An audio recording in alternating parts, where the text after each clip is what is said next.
कोपरीच्या चैत्र नवरात्र उत्सवात अवघी पंढरी अवतरली. श्री अंबेमा चरणी शेकडो कीर्तनकार वारकरी लीन. नवसाला पावणारी देवी अशी ख्याती पसरलेल्या ठाणे पूर्वेकडील कोपरी येथील चैत्र नवरात्र उत्सवात शुक्रवारी अवघी पंढरी अवतरली होती. उपमुख्यमंत्री एकनाथ शिंदे यांच्या प्रेमाखातर खास देहू आळंदी येथून 350हून अधिक कीर्तनकार आणि वारकरी मंडळी ठाण्यात आली होती. धर्मवीर आनंद दिघे प्रतिष्ठानच्या वतीने उपस्थित तमाम वारकऱ्यांचे सन्मानपूर्वक आदरातिथ्य करण्यात आले. तर वारकऱ्यांनीही आनंदाच्या या सोहळ्यात सहभागी होण्याचा सन्मान दिल्याबद्दल आभार व्यक्त केले. ठाणे पूर्वेतील कोपरीच्या संत तुकाराम महाराज मैदानात राज्याचे लाडके उपमुख्यमंत्री एकनाथ शिंदे यांच्या पुढाकाराने धर्मवीर आनंद दिघे प्रतिष्ठान आयोजित श्री अंबे मातेचा चैत्र नवरात्रोत्सव 7 एप्रिलपासून सुरू आहे.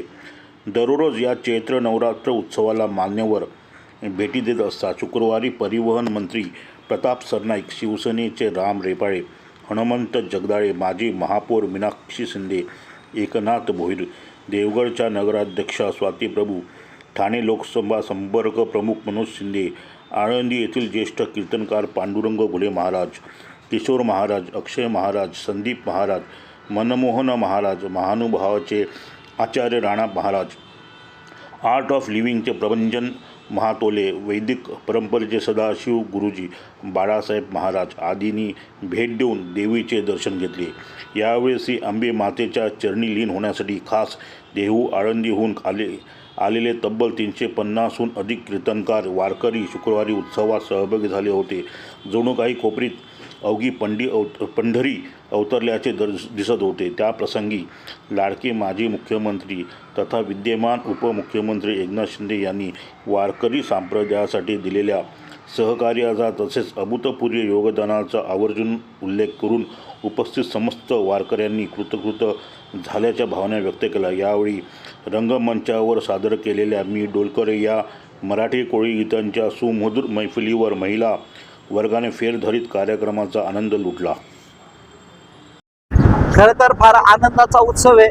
या आनंदाच्या उत्सवामध्ये जगाचा मालक अर्थात प्रभू रामचंद्र यांचा सुद्धा 2 दिवसावरती हा जन्मोत्सव पूर्ण महाराष्ट्रामध्ये, महाराष्ट्राच्या बाहेर हा सण या ठिकाणी मोठ्या उत्सवात साजरा होतोय. आज देवीच्या दर्शनासाठी आम्ही सर्व महाराष्ट्रातील कीर्तनकार आज या ठिकाणी दर्शनासाठी आलोय आणि विशेषतः महाराष्ट्रातील मधल्या काळामध्ये वारकरी संप्रदायाचं आणि आपल्या महाराष्ट्राचे लाडके उपमुख्यमंत्री आदरणीय एकनाथ शिंदे साहेब यांच्याशी जे नातं जुळलेले आहे.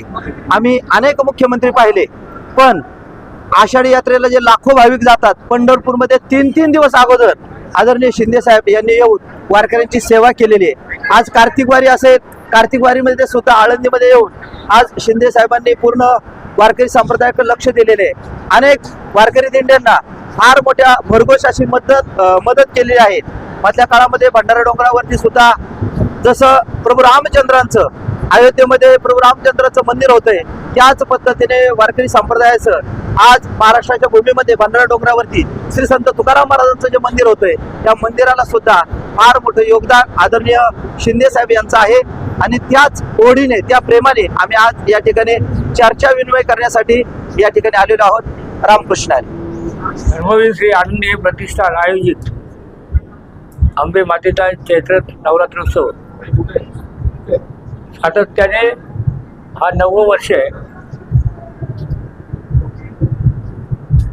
मोठे धार्मिक वातावरणामध्ये, मंगलमय वातावरणामध्ये हा अंबे मातेचा अखंड जागर या संत तुकाराम मैदानामध्ये होत असतो. गुरुवर्य धर्मवीर आनंद दिघे साहेबांनी सर्वप्रथम इथे चैत्र नवरात्र सुरू केला होता.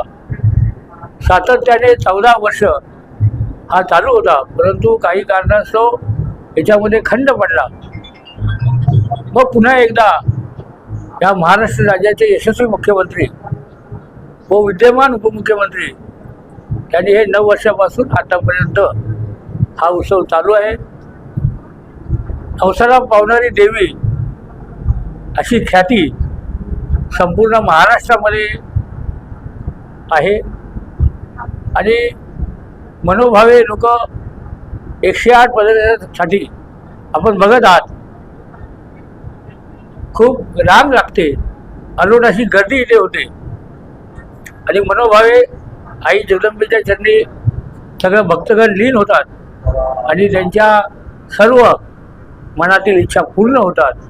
म्हणूनच दिवसेंदिवस इथे एक वेगळं स्वरूप या उत्सवाचा महोत्सव झालेला आहे आणि आई जगदंबा सगळ्यांच्या नवसाला पावते. 9 दिवस अखंड असे धार्मिक कार्यक्रम त्यानिमित्त इथे सादर केले जातात. वेगवेगळ्या सर्व प्रांतातले लोक येऊन आपल्या कला सादर करतात.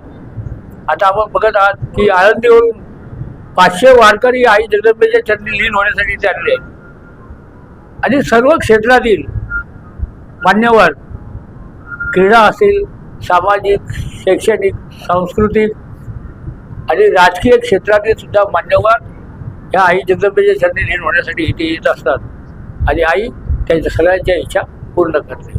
ठिकाणी आपण या उत्सवामध्ये सामील झाल्यानंतर एक प्रकारचं एक वेगळं वातावरण या ठिकाणी आपल्याला बघायला मिळतं.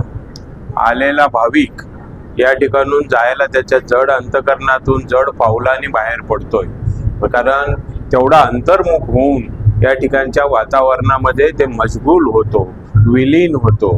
त्याचं एकमेव कारण आपल्या राज्याचे उपमुख्यमंत्री, माजी मुख्यमंत्री आणि या ठाणे शहराचे सुपुत्र एकनाथरावजी शिंदेसाहेब यांच्यावर भक्ती आणि त्यांचं जे काम आहे समाजामधलं, त्यांची जी काम करण्याची पद्धत आहे त्याच्यावरती निश्चित प्रकारे अशा प्रकारचा कार्यक्रम जो शहरामध्ये सालाबाद प्रमाणे होतोय, याचं वेगळं स्वरूप या ठिकाणी आपल्याला बघायला मिळतं. निश्चितच या माध्यमातून भाविकांना या भक्तीचा निश्चित संधी मिळते. नुकतंच रेपाळे साहेबांनी सांगितल्याप्रमाणे आळंदीवरून काही वारकरी मंडळी सुद्धा आलेले आहेत. म्हणजे प्रत्येक व्यक्ती या ठिकाणी आले. महिला वर्ग प्रामुख्याने सर्वात मोठा, ज्यांना आपण लाडकी बहीण म्हणतो, त्या सर्व लाडकी बहिणी या ठिकाणी सर्वात जास्त दिसत आहेत आणि त्या भक्तिभावाने या कार्यक्रमामध्ये विलीन होताना बघतायत. निश्चितच हा एक अलोट गर्दीचा आगळा वेगळा कार्यक्रम आहे म्हटलं तर वावगं होणार नाही.